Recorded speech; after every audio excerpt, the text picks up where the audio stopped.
Kanina ay kapon po, mga alas 3 na madaling araw po nung 22, lumaot po siya. Tapos mga alas 11 po, may nakakita po sa kanya na inaakit na po siyang umuwi na. Ngayon, sabi nung tatay ko, hindi na muna daw siya ayaw muna niyang umuwi, mga kahapon na daw, mga alas 5 na siya mag-uwi. Okay. Okay. Okay, Apo Borandi, medyo nakapsod at signal ni Ma'am Janice. Okay, Ma'am Janice? Okay. Okay, Apo Borandi, kadigito Gundaway, medyo putol at signal ni Ma'am Janice kadigito Gundaway.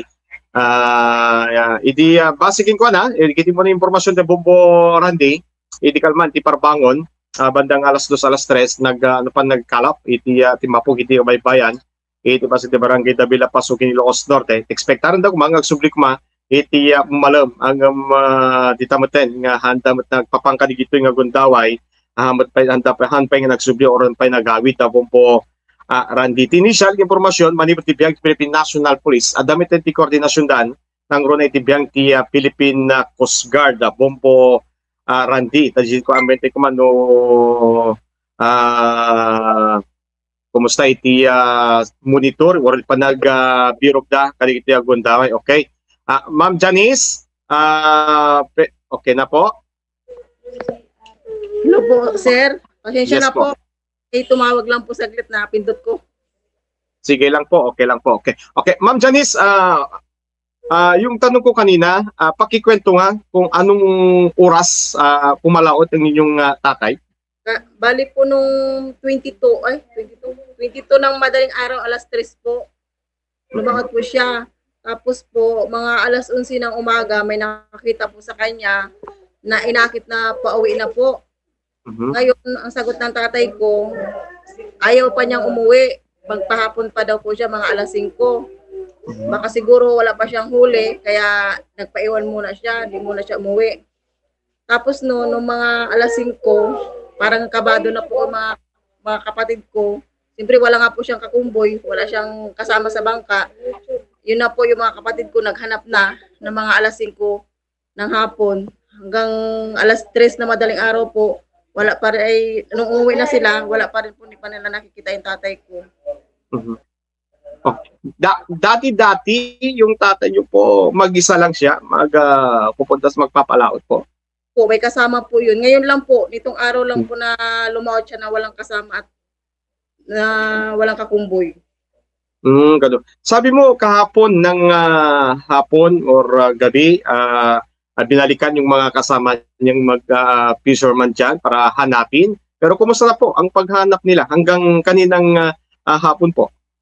Wala pa rin po silang nakikita, kahit malang bangka po. Wala pa rin po nakikita. Nakarating na po sila ng 30 miles. 10 bangka po sila naghanap.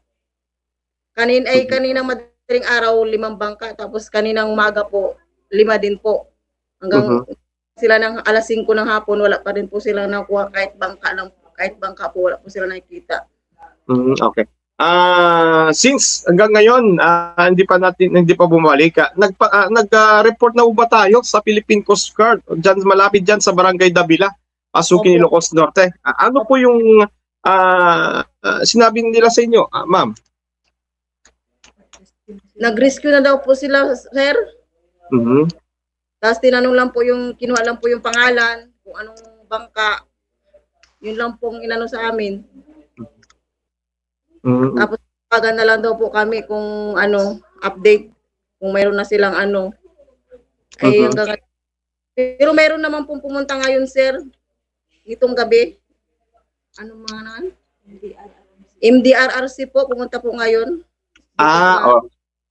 Yung mga interview po yung mama ko. Yung taga-munisipyo po ng lokal dyan sa Pasukin, Ilocos Norte po. O sir, ngayon po, nandito po sila, sir. Okay. Ma'am, ano po yung kulay, yung bangka, yung si tatay niyo po, si Tatay Eduardo? Kulay green po yung bangka niya, sir. Noah Line po ang pangalan. Noah Lines. Tapos yung damit po po niya, kulay itim yung jacket, tapos yung pambaba niya na pajama, kulay maroon, kulay maroon po. Tapos yung parang pinakapurong na damit, kulay puti po. Yun po yung ano niya, suot niya. Wala ba siyang dalang cellphone, ma'am? Yung tatay niyo po, pag tuwing pumupunta, magpapalaot po? Wala po, sir. Wala po siyang dalang cellphone, sir. So dati-dati, lumabas siya madaling araw, then paghapon na, bumalik na naman. Kumbaga, makauwi din. Pero ngayon, hanggang ngayon, wala pa. Mag 24 hours na po. Ngayon lang po, sir, na hindi na siya nakabalik. Yung kasama niya, yung dati-dati, ma'am, bakit hindi siya sumama, ma'am? Ay, hindi po lumaot yung mga kasama niya. Yung mga kasama niya po lumaot. Yung, alam po, sir? Di ba sabi mo kanina may dati siyang kasama or manghuli ng isda? Hindi po nagsipaglaot, sir. Siya lang po talagang lumaot, sir. Oo. Alin po siguro yung mga kakumboy niya, sir. Kaya siya lang lumaot. Okay. Sa ngayon po, ma'am, ano po yung mga pwede nating gawin or advice po ng Philippine Coast Guard? Sabi, parang gusto nyo yung chopper para mas madaling mahanap yung tatay niyo po? Opo, sir. Yun po sanang gusto namin, sir, kasi nakailang bangka na po kami magpahanap. Nakasampu na po na bangka. Kailangan, yun na lang pong aming pag-asa, helicopter po. Oo. Pero ano lang, yun na ang susunod na hakbang siguro ng Philippine Coast Guard dyan, dyan sa bayan po ng Pasukin, ma'am. Opo daw, sir. Okay. Ma'am, pakiulit nga yung description po, yung bangka, si Tatay Eduardo po. Kulay green po ang bangka niya, tapos ang pangalan po, Noah Lines po. Yung bangka niya, pangalan.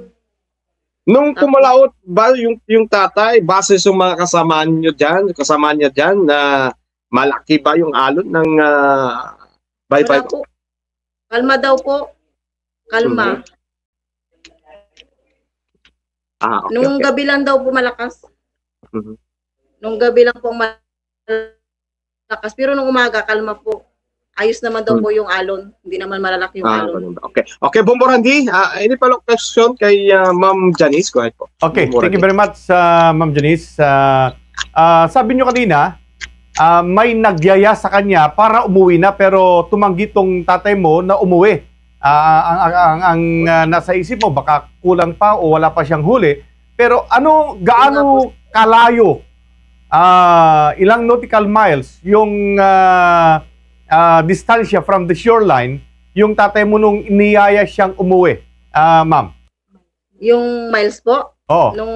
Gaano siya kalayo mula sa Pampang nung nakita at niyaya siyang umuwi? 13 miles po, sir. 13 miles. Medyo malapit pa siya. Opo, sir.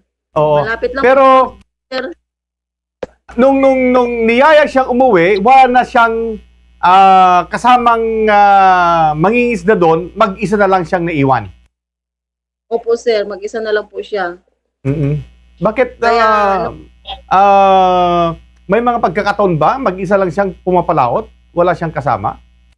Ngayon lang po, sir. Nalaot po yun na may kasama, sir. Ngayon lang po talagang araw na wala siyang kasama, sir. Yung mga nagyaya sa kanyang umuwi, taga saan sila? Taga Pasukin din ba? Taga sa Davila rin ba? O ibang bayan? Sa Davila din po, sir. Pero hindi niya kasama yon na pumalaot? Hindi po, sir. Dumaan lang po dun sa payaw na yun, sir, para akitin siyang umuwi. Okay. Sa ngayon, wala pa kayong information kung nasaan na siya, pero ang hiling nyo talaga, helicopter na kasi 5 bangka nang ginamit kaninang madaling araw, tapos 5 bangka na naman kanina, ang pag-asa nyo na lang, helicopter. Anong tugon sa inyo ng mga otoridad? May pag-asa bang magamit yung helicopter?